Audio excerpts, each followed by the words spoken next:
Okay, so we're going to have 5 nights, and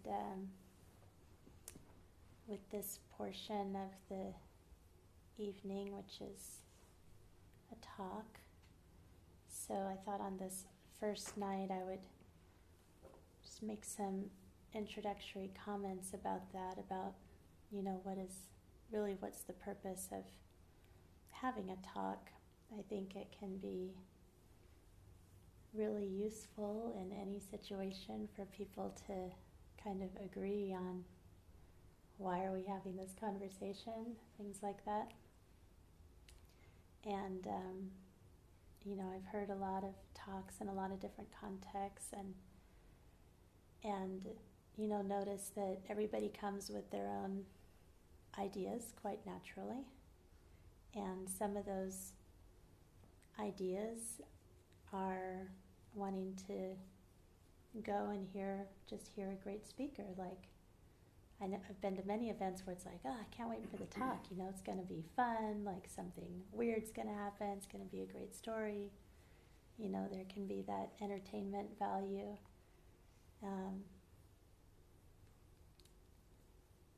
Another major type, I think, can be learning something about a specific tradition. Somebody might be wanting to learn about whatever school of Buddhism or Hinduism or Christianity or whatever speaker they're listening to. Those can have a lot of like historical context, and they spice it up with some little known facts that say you're like, wow, I didn't know that was where we got that. And I think those, when you put those first two things together, talk that's main purpose is entertainment, or a talk that's main purpose is learning some intellectual information, makes me think of that's what a good TED Talk is, right? Is something that's really entertaining, that you enjoy and you learn something. So it kind of lights up a few different areas like that. And, but there's something else that is more like where I feel I intend to come from, is more like the impression that art has had on you when it has had an impact, if it's been visual arts or music or a play or literature or a movie. And so there might have been information, there might have been entertainment, but there was something else. There was some kind of sensation, some kind of resonance that might have made you think, I relate to that topic in a way I never considered before. Maybe that's something I need to look into. Or maybe that makes me uncomfortable, but for a reason that needs my attention. Or maybe it's inspiring and makes you want to go open up in your life in a way that you hadn't been so clearly. These kinds of impacts are the way I think every great Dharma talk I've ever heard has hit that way. And it's a little risky saying so, because it's a high bar, and I, don't know that I reached that bar, but nonetheless, I think it's helpful to say, this is where I intend to come from. That I'm not, really I'm not interested in teaching about sutras and a lot of historical context, only if it's deeply relevant to you and me personally. and not terribly interested in entertainment.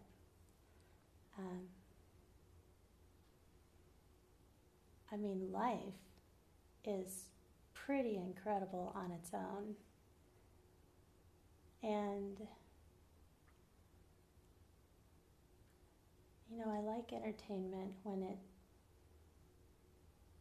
has some kind of juice or great relevance in the moment, doing something wonderful with my kids. And, you know, I love to go see great movies myself. But for this rare opportunity, you know, so many of you have gone to great lengths to be here. It's much easier to find entertainment. So that's not what we're doing. My hope is then that sharing that perspective that I have about, you know, what I find useful and why I'm orienting my talks in that way is, you know, then just like in any conversation, if you wanted to go have a conversation with your spouse or your partner or your kids, it can help to kind of set the parameters, right? So it's like, oh, is that the conversation we're having? You know, then I can show up for that one. So that's what I'm intending here, like knowing that that's, you know, what the intention is. My hope is that it facilitates a looking in that direction, like how does this apply to me? Have I ever thought about this before? You know, this topic that we're talking about tonight, you know, why do I feel a resistance, or why am I, you know, how is it that I do connect to that? And hopefully it'll come up during your days while you're here, you know, considering these ideas, contemplating something a little unusual instead of just all the minutiae that we're all getting through every day. So I'm as really surprised as the next person that something just, you know, popped out that in my mind that I wouldn't have thought, like, oh, I'm going to spend a whole week talking about generosity, but here we are. And so I'll tell you a little bit about why that is. This is just introduction night, and then tomorrow we'll, you know, dive into a more complete view of how this comes up in Mahayana Buddhism, which is not a thing that anybody needs to know about. That's just where it comes from, this particular view. And then the next 3 nights, like different facets of it. So I only mention Mahayana because in some schools there might be 10 ways of looking at something, 3 ways of looking at something, you know, 5.5, and this one moves back and forth, and you know, it doesn't really matter. It's all different ways of slicing up the same pie. So we're going to talk about it with 3 ways of slicing up the pie. And this came about because, you know, for a little while, this concept of the paramitas was coming up for me, which is, you know, a pretty big point that comes up for people who study Buddhism quite a bit, and they're just so the paramita means perfection. So they're states of mind and, you know, attributes that are, you know, things to consider and things to shoot for. And as I've continued with my practice, something that's become really interesting to me is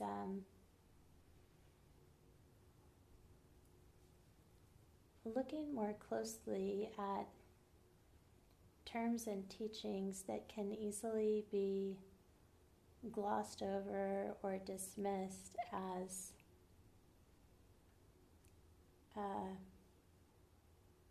pious in a really simplistic, dull way.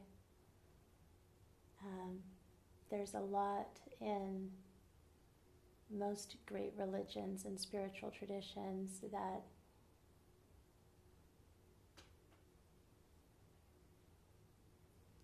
that I think tend to be approached with this kind of black and white perspective, like people are either all in or, yeah, that's not for me, that whole goody two-shoes thing. And, maybe it's, I don't know, it might be because of many things, reading a lot of books or listening to my teacher talk. I'm not sure what it is, but over time, when I look at these things more closely, I see, what a disservice our assumption that we think we know what these words mean does for all of us, what a disservice it is, how easy it is to dismiss or think that we embrace, but not examine more closely. These concepts like the paramitas. We're going to be talking about the first one, the Dana Paramita, which is about generosity. But there's others, and in May we ran through them quite quickly. We talked about all of them over a course of a week, and some of you heard those talks about all the other ones too, which are like patience or constancy and diligence and wisdom. So a funny thing happened when I did those was that it still felt too fast and too superficial to me. After we got through that, that was where the idea for this week came out of. We finished that one in May, and I was like, I'd like to spend a whole week just on Dana. So that's what you're all in for. And I hope it'll be interesting to you too. I'm excited about it. I feel really thankful to all of you, to having this activity that we're doing together, because I don't do this by myself, and I don't, sit around and contemplate and do a lot of writing on generosity. But I learned so much from it.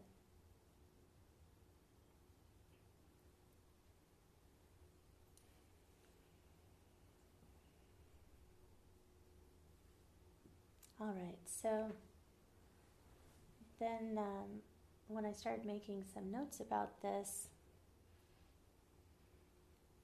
it struck me that it does seem very timely on a surface level that was completely unintentional, how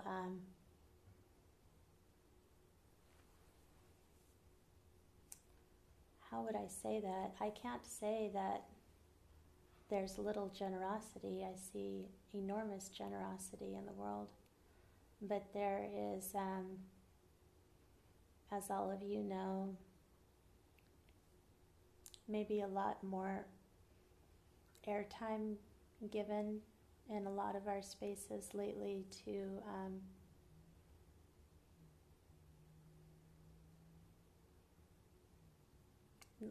all kinds of things that are the opposite of a generosity of spirit, a lot of hostility, a lot of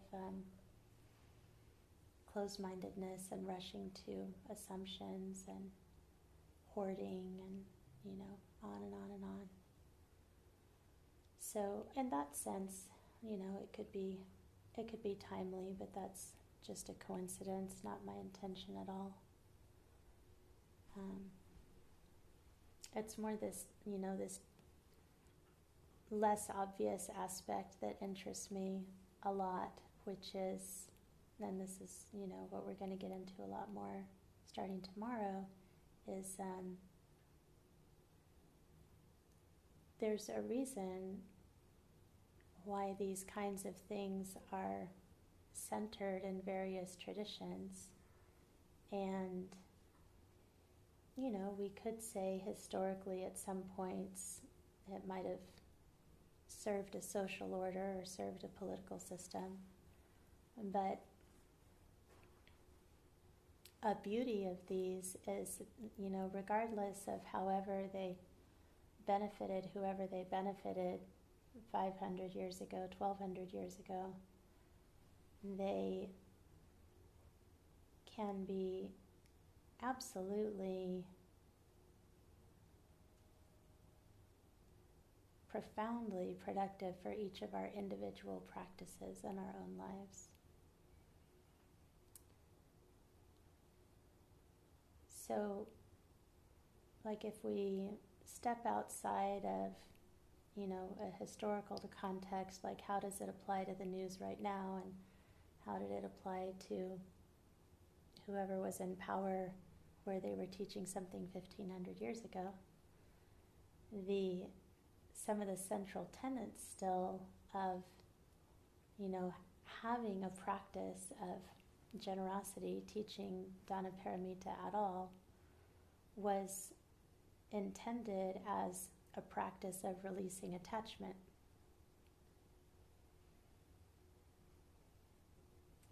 And that's something that we'll be able to relate to every aspect of the dana paramita as we keep talking about it.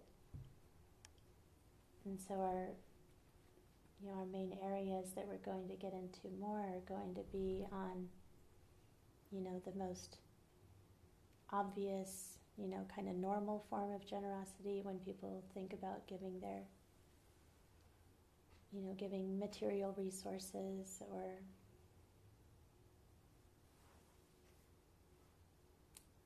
something related, some kind of support.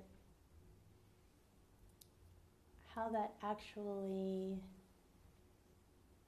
can be a meaningful practice, how it can change a person, and what the litmus tests are for how we notice, how we feel about it, what kind of sensations and thoughts and ideas that we have around giving anything and receiving. And then we'll also talk about the dana of sharing the Dharma, which is kind of like the sharing of paying attention, of knowing, and helping others to know. You could just say that they are actually alive right now instead of missing it. And then finally the dana of the gift of fearlessness, which is, I think, not that well known outside of people who really dive deep into this subject matter.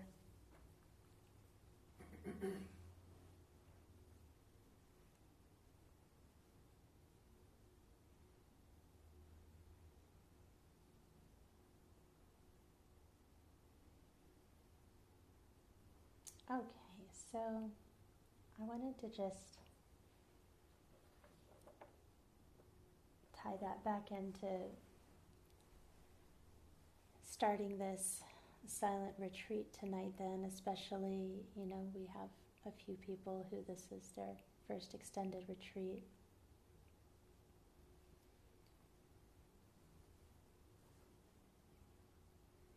And having something like an evening talk, all of these activities that we do are valuable and important. They're not, none of them are just the next thing you're doing or the thing you're looking forward to or the thing you're dreading. Each of them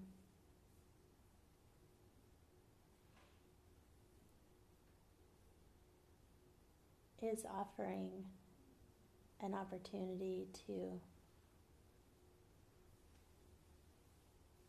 at least look into something and perhaps put something together that hasn't been put together before.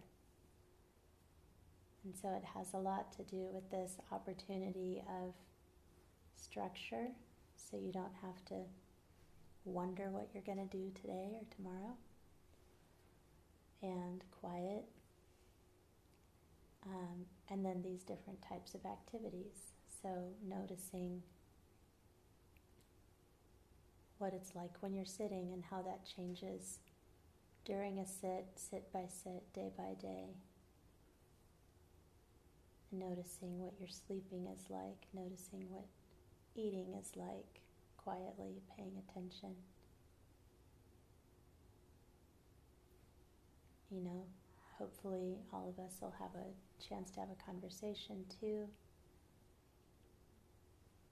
Noticing how you might sit differently in anticipation of a conversation, and then it might impact your practice. And a talk at any retreat or training period like a retreat, in my mind is, the purpose is to fuel your practice. That's the purpose, to ignite something, to spark some interest, to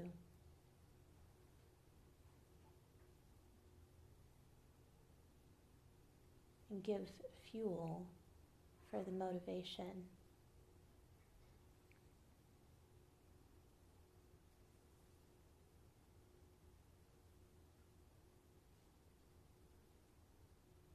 To whatever extent each person has already a clear longing or a feeling compelled to know more clearly.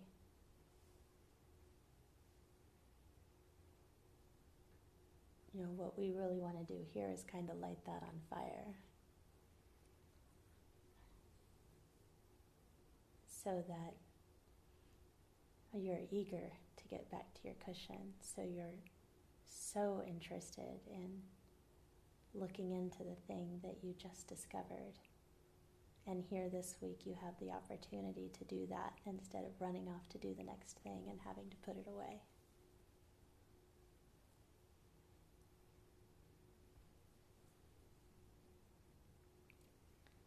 So I think there is really cool stuff to explore in the Dana Paramita. We're going to do that for several days, looking into things like attachment and what happens when we have this exchange with other people, with one person, with a group of people. What does it mean? How does it affect my practice? How does my practice impact myself and the world around me, the people I care about?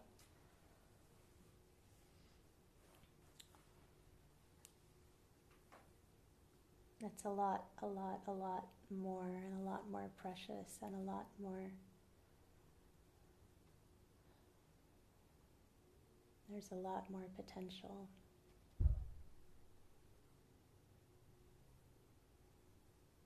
And then just what we might have thought we knew about the word generosity.